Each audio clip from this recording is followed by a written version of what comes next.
নিযুক্তি পৰীক্ষা যিসকলে অৱতীৰ্ণ হ'ব বিচাৰে সেই সকলৰ বাবে মুখ্যমন্ত্ৰীৰ কাৰ্যালয়ৰ তৰফৰ পৰা জৰুৰী বাৰ্তা প্ৰদান কৰা হৈছে 15 আগষ্টৰ ভিতৰত এই কাম সমাপন কৰক নহলে আপুনি বিপদত পৰিব পাৰে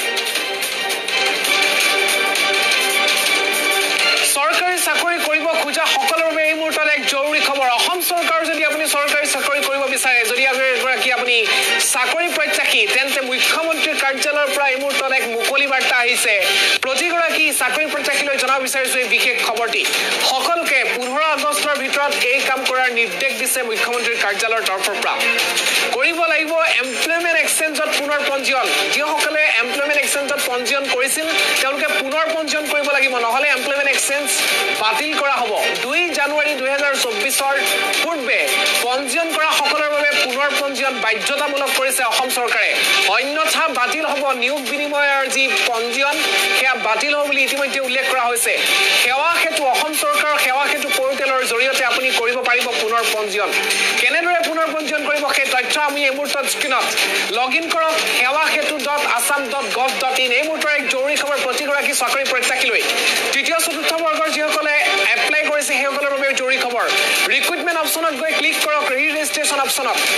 আধাৰ কাৰ্ড থকা নথকা সকলোৱে আবেদন কৰিব পাৰিব কেনেদৰে আবেদন কৰিব পুনৰ পঞ্জীয়ন কেনেদৰে কৰিব পঞ্জীয়ন কৰা সকলে পুনৰ পঞ্জীয়ন কৰিব লাগিব সন্নিবিষ্ট কৰিব লাগিব শেহতীয়া আপোনাৰ প্ৰতিটো তথ্য শেহতীয়া যদি আপোনাৰ কিবা শৈক্ষিক অৰ্হতা হৈছে সেয়া আপোনালোকে সন্নিবিষ্ট কৰিব লাগিব শেহতীয়া প্ৰতিটো নথি পত্ৰ আপলোড কৰিব লাগিব ৱেবছাইটত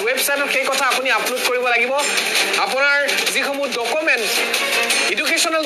যিবিলাক ডকুমেন্ট আছে সেইখিনি আপোনালোকে তাত সন্নিবিষ্ট কৰিব লাগিব আমি এই মুহূৰ্তত সম্ভৱ হলে আহিবলৈ যত্ন কৰিম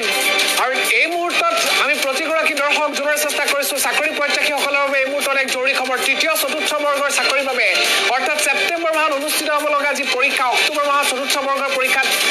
ছেপ্টেম্বৰ মাহৰ তৃতীয় বৰ্গৰ পৰীক্ষা অনুষ্ঠিত হ'ব আৰু নিযুক্তি পৰীক্ষাৰ পূৰ্বে অসম চৰকাৰে বৃহৎ জাননী প্ৰদান কৰা পৰিলক্ষিত হৈছে যদিহে আপুনি এই মুহূৰ্তত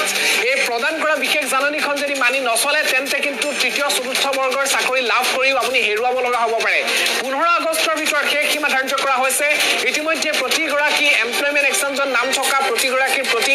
SMS যোগেও সেই কথা জনাইছে অসম চৰকাৰে আৰু কিছু সময়ৰ পূৰ্বে মুখ্যমন্ত্ৰীৰ কাৰ্যালয়ৰ তৰফৰ পৰা এক জৰুৰী বাৰ্তা প্ৰদান কৰা হৈছে আমি এই মুহূৰ্তত স্ক্ৰীনত দেখুৱাৰ চেষ্টা কৰিছো ইয়াত লিখা হৈছে যে 2024 বৰ্ষৰ 2 জানুৱাৰীৰ পূৰ্বে নিয়োগ বিনিময় কেন্দ্ৰত পঞ্জীয়ন কৰা সকলে 15 আগষ্টৰ ভিতৰত পুনৰ পঞ্জীয়ন কৰিব লাগিব